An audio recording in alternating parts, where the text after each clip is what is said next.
Hi, I'm Neil Boyette. I'm one of the architects for Cloud Pak for AIOps. Today we're going to talk a little bit about backup and restore.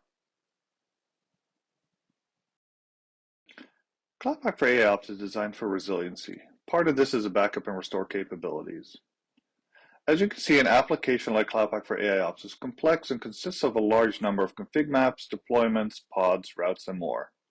To configure backups for it, you simply point Fusion at the project in OCP, install the recipe that we provide, and it'll automatically set up all the details.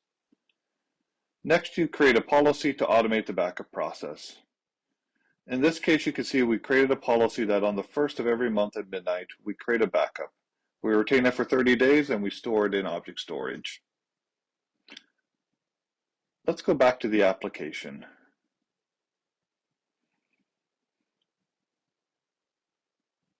We can see that in this particular cluster, we've done both a backup and a previous restore. For the backup, you can see when it was performed and how much storage was used. Restores are going to be just as easy. To restore a cluster, you simply select if it's the same cluster or a new cluster. In this case, we're going to pick the same cluster. Which particular backup you would like to perform.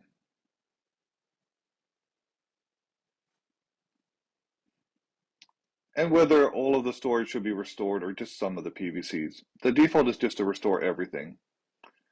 So at this point, if you hit restore, it would now go ahead and restore the cluster for you. It's that simple. A final note is that these are online backups and thus you don't need a maintenance window when they are performed. Thank you for watching. If you'd like to see any more videos or information about IBM Cloud Pak for AIOps, please click the link below.